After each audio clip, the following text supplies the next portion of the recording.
तो एक कारण ठाकुर जी की जगन्नाथ उत्सव यात्रा का कि गुंडीचा महारानी बुला रही है और ठाकुर जी ने वचन दिया है कि मैया मैं हर वर्ष आपसे मिलने आऊंगा, तो ठाकुर जी मिलने जाते हैं।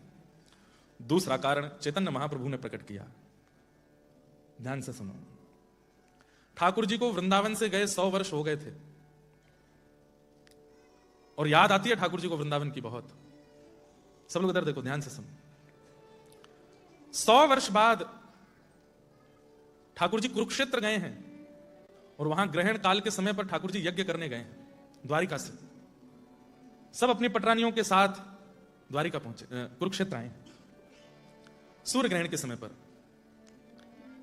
ब्रजवासी जब से ठाकुर जी गए तब से कहीं नहीं गए, लेकिन इस बार ब्रजवासियों ने सबने मन बनाया कि लाला के गए 100 वर्ष है गए, लाला तो आयो नहीं, बाबा अब हम कहां करें। ये सब ब्रजवासी रो रो के बेहाल है गए। अच्छा, किसी ने भी प्राण नहीं त्यागे, ठाकुर जी के विरह में प्राण नहीं त्यागे। क्यों? कईयों की आयु हो गई है, कईयों की उम्र हो गई है, फिर भी प्राण क्यों नहीं त्याग रहे हैं? मन में एक इच्छा बैठी हुई है, क्या पता कृष्ण आ जाएं, एक बार देख लें, वो आ जाएंगे उस दिन प्राण त्याग लेंगे। तो बस हर दिन प्रतीक्षा है और प्रतीक्षा के कारण प्राण नहीं त्याग रहे हैं। सोच तो लेते हैं कि आज मर जाएंगे, अब नहीं जीवित रहेंगे, कृष्ण बिना जी के रहना क्या। लेकिन फिर होता है कि परसों की कह के गए थे, क्या पता आज आ जाए। तो सूर्य उदय होते ही उम्मीद जाग जाती है और ब्रजवासी बैठे रहते हैं, कन्हैया आवेगो, कन्हैया आवेगो, कन्हैया आवेगो। और संध्या होते ही फिर कहते हैं अब रात में हमारे प्राण ले जाओ, नहीं आयो कन्हैया, अब जी के कहा करेंगे। रात भर सोचते सोचते फिर सूर्य उदय होता है, क्या पता आज आ जाए। इस प्रतीक्षा में एक भी ब्रजवासी ने प्राण नहीं त्यागे। आज सब ब्रजवासियों ने आपस में भाव रखा कि बहुत बड़ा सूर्य ग्रहण आ रहा है और ये वर्षों बाद आ रहा है और वर्षों तक ऐसा योग नहीं बनेगा, इस सूर्य ग्रहण में किए गए जप यज्ञ तप उसका बहुत बड़ा फल मिलेगा। तो सब ब्रजवासी बोले बाबा हम सब या सूर्य ग्रहण में कछु करना चाहें और एक ही फल मांगना चाहें कि कृष्ण हमको मिल जाए। हमने सुनी है कि ये सैकड़ों वर्ष बाद ऐसे सूर्य ग्रहण आ रहा है, या मैं जो भी जब तब करके जो मांगेंगे सो मिलेगा। तो कृष्ण को मांगवे के काज हमें ले चलो। तो आज पहली बार ब्रजवासी कुरुक्षेत्र जा रहे हैं। किशोरी जी कुरुक्षेत्र गई हैं, हमारी श्री राधा रानी ब्रज 84 को उसके अलावा केवल कुरुक्षेत्र गई हैं और कहीं नहीं गई। अच्छा, इसके पीछे कारण बताऊं। महाभारत युद्ध होना है इस भूमि पर, यह निश्चित नहीं हुआ था अभी तक, लेकिन इतने लोग मारे जाएंगे उस युद्ध में। और श्री कृष्ण जहां विराजमान है वहां यदि लोगों की मृत्यु हो रही है तो श्री कृष्ण की भक्त वत्सलता पर संशय हो जाएगा। जिनका दर्शन करते ही सारे पाप नष्ट हो जाते हैं, जिनका दर्शन करते ही सारे विषाद नष्ट हो जाते हैं, वहां कौरवों की मृत्यु होगी। इसलिए ठाकुर जी ने ऐसी योजना बनवाई कि एक बार किशोरी जी अपने चरण घुमा जाएं इस क्षेत्र में, ताकि यहां प्राण त्यागने वाले को भी गोलोक धाम प्राप्त हो, उसको भी निकुंज प्राप्त हो। प्राण तो जाएंगे। बहुत सी कथाएं हैं, अब सब याद आ जाएंगी तो मैं तो 12 बजे तक बोलता ही रहूंगा, क्योंकि मैं थका हुआ नहीं हूं, रेस्ट कर लिया है तो मुझे और ज्यादा ऊर्जा लग रही है। धृतराष्ट्र जानता है कि महाभारत युद्ध में मेरे पुत्र मारे जाएंगे। उसने पूछा है कि युद्ध कहां होना चाहिए। रहते तो हस्तिनापुर में थे, आधा निवास तो इनका इंद्रप्रस्थ में, तो वे कुरुक्षेत्र अलग से क्यों गए युद्ध करने? क्योंकि धृतराष्ट्र ने पूछा है कि इस पृथ्वी पर ऐसा कौन सा स्थान है जहां पर मृत्यु होने पर भगवत प्राप्ति हो जाएगी, वहीं युद्ध हो। तब कुरुक्षेत्र का नाम आया। क्यों? किशोरी जी की चरण रस से आच्छादित है, वो ठाकुर जी की चरण रस से आच्छादित है। भगवान वहां पहुंच गए। ठाकुर जी का तो तुलसी अर्चन चल रहा था, पुष्प अर्चन चल रहा था, सूर्य ग्रहण का समय। ना द्वारिका वासियों को पता है कि ब्रजवासी आने वाले हैं और ना ब्रजवासियों को पता है कि द्वारिका वासी यहां पहले से आ चुके हैं, पता नहीं है। ब्रजवासी सब, नंद बाबा, यशोदा, राधा रानी और लाखों ब्रजवासी सब पहुंच गए कुरुक्षेत्र। सूर्य ग्रहण का समय था। भारतवर्ष के कोने कोने से बड़े बड़े लोग आए थे, शिविर लगे हैं, कहीं यज्ञ चल रहा है, अनुष्ठान चल रहा है, हवन होम चल रहा है। तभी उड़ती उड़ती खबर आई कि इस कुरुक्षेत्र में द्वारिकाधीश भी आए हुए हैं। मधुमंगल, श्रीदामा, तन सुखा, मन सुखा, ठाकुर जी के सब सखा दौड़े दौड़े नंद बाबा के पास गए। बोले बाबा हमने एक खबर सुनी है। बोले कहा? बोले लाला आयो है। बोले कहा कहीं? बोले लाला आयो है, हमारो कन्हैया आयो है, सब द्वारिका वासीन के संग यहाँ पे अनुष्ठान करवे आयो है। बाबा लाला को देखो नहीं है बहुत वर्षन से, दरस बिन दुखण लागे नैन, दरस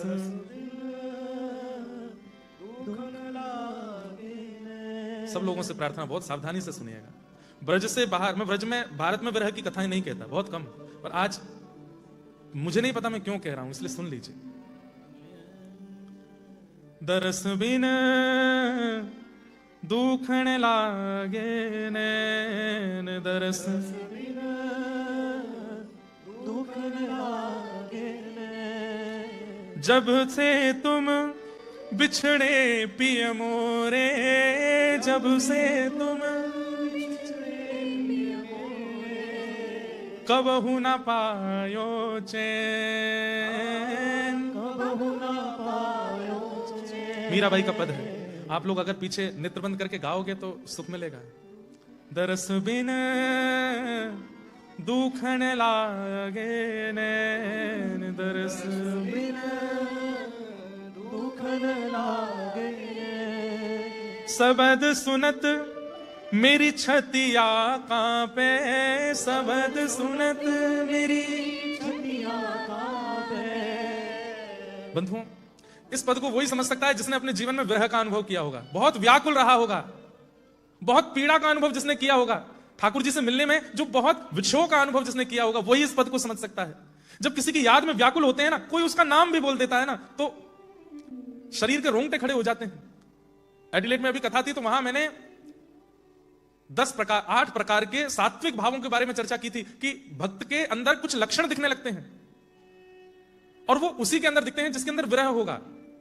जो ठाकुर जी के दर्शन करना चाहता है पर दर्शन कर नहीं पाता, धाम जाना चाहता है पर जा नहीं पाता, कथा सुनना चाहता है लेकिन बहुत बाउंडेशन से नहीं जा पाता, प्रसाद पाना चाहता है लेकिन नहीं मिलता। और मुझे ऐसा लगता है ये सारे लक्षण यहां रहने वाले लोगों को तो बहुत ज्यादा होते हैं।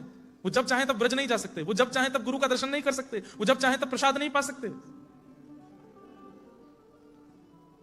विरह कैसा होता है कि कोई नाम भी ले दे प्रेमी का तो कांप जाते हैं हम।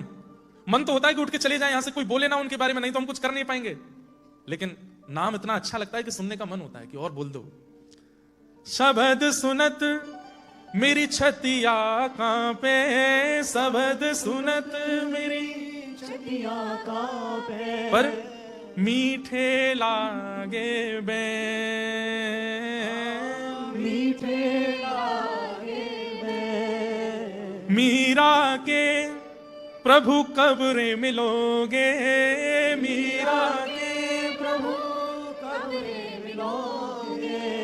दुख मेटन सुख देन हो, दुख मेटन सुख देन। दरस बिन दुखन लागे नैन, दरस बिन दुखन लागे नैन। ब्रजवासी जाकर के नंद बाबा से बोले, बाबा लाला आयो यहाँ पे, कुछ योजना बनाओ ना, हम दर्शन करके चलें। तो नंद बाबा भी बड़े उत्सुक हो गए, अच्छा लाला आयो है? बोले हाँ। अरे यशोदा मेहर सुन तो, एक खबर है। बोले कहा? हमारो कन्हैया, हमारो लाला, हमारो गोपाल 100 वर्ष बाद अब हमें मिलवे वारो है। यशोदा मैया के तो प्रेम आश्रु छूटने लगे, बिल्कुल शरीर कांपने लगा। और नंद बाबा ने जाके संभाला। यशोदा मैया बोली कैसे मिलेगो? बोले हमने सुनी है बहु कुरुक्षेत्र आयो भयो है। यशोदा मैया बोली मुख ले चलो। मुख अब तो छटपटाने लगी, जैसे जल बिन मछली, वैसे ले चलो मुख ले चलो। 200 वर्ष की अवस्था हो गई है यशोदा मैया की। नंद बाबा लेके जा रहे हैं, पर बीच रास्ते में पूछते जा रहे हैं, अरे मधुमंगल? बोले हाँ। कहीं ऐसा तो नहीं है लाला हमको भूल गए हो? कहीं ऐसा तो नहीं है अब द्वारिका को राजा बन गए हो, हम बूढ़े माँ बाप को नहीं जानते हो और हम तो वाके वास्तविक माँ बाप हैं भी नहीं? मधुमंगल बोले नहीं, मैं अपने कन्हैया के बारे में सब सुन सकूं पर मैं एक बात जानूं। बोले कहा? वो हम ब्रजवासी तो बहुत प्रेम करे, वो भले ही राजा बन गए हो, भले ही वाके 16,000 ब्याह गए, भले ही वो देव की वसुदेव को लाला है, लेकिन नंद बाबा यशोदा आप जो हैं वैसे कोई ना ऐसा के वाके काजे। बोले भाई पता तो होगी ना कि हम कौन है? बोले पता होगी, आप चलो। तो जैसे ही द्वारिका के शिविर में पहुंचे, कुंभ की तरह शिविर लगा था, लाखों यदुवंशी वहां यज्ञ कर रहे थे। मधुमंगल ने जाकर के देखा तो हजारों ब्राह्मण चारों तरफ से घेर करके पुष्प अर्चन कर रहे हैं और बीच में रत्न सिंहासन पर द्वारिकाधीश बैठे नेत्र बंद करके, ग्रहण चल रहा है। इतनी भीड़ थी कि कोई पहुंचा नहीं सकता वहां तक। तभी नंद बाबा यशोदा दोनों ने जैसे ही लाला को देखा, यशोदा मैया तो वहीं मूर्छित होने लगी। क्यों? क्योंकि श्री कृष्ण बंधुओं 16 वर्ष से ऊपर की अवस्था श्री कृष्ण की होती ही नहीं है, वो सदा 16 वर्षीय रहते हैं। ठाकुर जी के भले 16,108 ब्याह हो गए, पुत्र हो गए, पौत्र हो गए, परपौत्र हो गए, लेकिन श्री कृष्ण आज भी देखने में 16 वर्ष के ही लगते हैं। क्यों? उनके रेशे नहीं आते, मूछ दाढ़ी नहीं आती, वो सदा कुमार ही रहते हैं, युवा नहीं होते। ठाकुर जी सदा कुमार अवस्था में रहते हैं। ठाकुर जी का रूप देख करके यशोदा मैया तो बिल्कुल मोहित हो गई। कैसे जामे कन्हैया के पास, इतने भीड़ खड़ी है। तभी दूर से मधुमंगल ने अपने मुख पर हाथ रख के जोर से आवाज लगाई, कन्हैया। अब वहां तो कोई द्वारिकाधीश बोल रहा है, कोई जगत पिता बोल रहा है, कोई जगन्नाथ बोल रहा है, अनेक अनेक नामों से ठाकुर जी का, और स्पष्ट नाम नहीं बोलते, राजाधिराज, देवकी नंदन, वसुदेव नंदन, बहुत सारी उपाधियां लगाते हैं आगे। लेकिन कोई बीच में बोल गया कन्हैया। इतने स्पष्ट बोलने की सामर्थ्य, बिना उपाधियों के बोलने की सामर्थ्य केवल प्रेमी की होती है। उस ग्रहण काल में ठाकुर जी के नेत्र खुल गए और बस कान ढूंढने लगे ये स्वर कहां से आया है। और तभी दृष्टि पड़ी तो दूर मधुमंगल खड़ा अपने भुजाएं हिला रहा था। ठाकुर जी ने देखा वो भी वयोवृद्ध हो गया है। लाला मैया आई है। और ये शब्द सुनते ही तो ठाकुर जी अपने सिंहासन पर खड़े हो गए। सब ब्राह्मण विप्रजन लगे हैं वहां अर्चन करने में, और ठाकुर जी व्याकुल हो रहे हैं, मार्ग दो मार्ग दो, कहां है मैया। और जैसे ही नंद बाबा और यशोदा मैया दूर से ठाकुर जी को दिखाई दिए, जैसे जैसे एक बर्फ का एक आकार अत्यंत ताप पड़ने पर बहुत जल्दी पिघलने लग जाता है, ऐसे ठाकुर जी पिघलने लगे यशोदा मैया को देख के। बंधुओं, ये महाप्रभु जगन्नाथ पिघले हुए ठाकुर जी हैं। ये भुजाएं ब्रजवासियों की याद में खड़ी हो गई हैं ठाकुर जी की, कि कोई लाओ ब्रजवासियों को मेरे हृदय से लगा दो। प्रेम विगलित भगवान है महाप्रभु जगन्नाथ। भुजाएं पिघल गई हैं, चरण पिघल गए हैं, अंग पिघल गया है ब्रजवासी और किशोरी जी की याद में। अपने सिंहासन से कूद पड़े ठाकुर जी और दौड़ करके गए, और जैसे एक छोटा सा बालक पहली बार विद्यालय से आकर के अपनी मां की गोद में कूद पड़ता है, लपक जाता है, चढ़ जाता है मां के ऊपर, ये भी नहीं सोचता कि कहीं गिर ना जाए, ऐसे ही ठाकुर जी दौड़ करके गए और यशोदा मैया के अंक से जाकर के लिपट गए, लपक गए, चढ़ गए ऊपर। मेरी मैया आई है, मेरी यशोदा मैया आई है, मेरी मैया आई है, ऐसा कहकर के रुदन करने लगे। द्वारिका के लोग और उस ग्रहण में आए हुए सब ब्राह्मण देख रहे हैं, और ठाकुर जी मैया की छाती टटोल रहे हैं। मैया बोली, कहा बे लाला, मैया मुझको दूध पे वायदे अपनो। यशोदा मैया बोली, कैसी बात करे, तेरो ब्याह है क्यों, 16,108 पत्नी है, इतना बड़ा साम्राज्य को तू राजा बन गयो लाला। ना मैया, मुझको कछु ना पता, मुझको दूध पीनो है। और बंधुओं, कैसा दृश्य होगा, 150-200 वर्ष की यशोदा मैया की गोद में नन्हे से लाला की तरह लेट गए ठाकुर जी, और उनका दुग्ध पान कर रहे हैं। रुक्मणी, सुभद्रा, भगवान की सब पटरानियां घुटने के बल देख रही हैं, आंखें लाल, बस अश्रु गिर रहे हैं, और सब सोच रही हैं ये कैसा प्रेम है ब्रजवासियों से। तभी खबर मिली देवकी मैया को, और देवकी मैया निकल करके आई। किसी ने जाके यशोदा मैया से कहा, ये सामने महारानी देवकी खड़ी हैं। ठाकुर जी को तुरंत अपनी गोद से हटा करके यशोदा मैया उठ के गई, बोले, मुझको क्षमा करियो, लाला तो आपको ही है, पर पता ना क्यों मुझको अधिकार से लगे। देवकी मैया बोली, आप ऐसी बात ना करें, ये आपको ही लाला है। देवकी और यशोदा मैया का मिलन हुआ। ठाकुर जी एकांत में ले गए यशोदा मैया को, अपने पूरे परिवार से मिलाए, ये मेरी बड़ी पत्नी है, ये मेरी बीच की पत्नी है, छोटी पत्नी, सब आशीर्वाद ले रहे हैं। तभी किसी ने ठाकुर जी के कान में कहा, मधुमंगल श्रीदामा में से किसी ने कहा कि किशोरी जी भी आई हैं। और किशोरी जी की बात सुनते ही ठाकुर जी रोक नहीं पाए स्वयं को। मैया आप विराजो, मैं अभी आऊं। और ठाकुर जी तुरंत उठ करके गए। अब सबका ध्यान तो श्री कृष्ण पर ही रहता है, तो क्या करें, अपने कक्ष में जाकर के अपने मुकुट को उतारा, सिर पर स्वाफी बांधी, एक पगड़ी पहनी, अपने मुखमंडल से पत्रावली का श्रृंगार हटा दिया, अपने मुख को ढका, अपने आभूषण आदि उतार दिए, और बिल्कुल जैसे पता ना चले काली कमली ओढ़ करके निकल पड़े किशोरी जी से मिलने। वहां किशोरी जी ललिता विशाखा आदि सखियों के साथ अपने शिविर में बैठी हैं, और बैठे बैठे अचानक से किशोरी जी बोलती हैं, ललिता ऐसा क्यों लग रहा है, द्वार पर कृष्ण खड़े हैं। ललिता जी बोली, अरे कृष्ण नहीं आएंगे, हमें ये तो पता है कि वो कुरुक्षेत्र में ही है, पर वो नहीं आएंगे, वो बहुत व्यस्त हैं, लाखों सब उन्हीं के दर्शन करने आए हैं, इतने बड़े बड़े ब्राह्मण वेदक के सब उनके साथ हैं, वो नहीं आएंगे। किशोरी जी बोली, ललिता मैं सब भूल सकूं, लेकिन श्री कृष्ण के अंग की सुगंध ही नहीं भूल सकती। और इस समय जो बाहर खिड़की से हवा आ रही है, उसमें कृष्ण के अंग की सुगंध है, तू एक बार देखियो कहीं कृष्ण खड़े हैं क्या। ललिता विशाखा आदि सखियों ने जाकर के जैसे द्वार पर देखा तो आंखें लाल हैं, और श्री द्वारिकाधीश कृष्ण वहां खड़े। भीतर बुलाया, किशोरी जी नजर नहीं मिला रही है, नीची नजर करके बस खड़ी हैं। आज 100 वर्ष बाद श्री कृष्ण आए हैं। ठाकुर जी ने आते ही पहले किशोरी जी को प्रणाम किया। हे राधे विषभानुभूप तनय, हे पूर्ण चंद्रानने।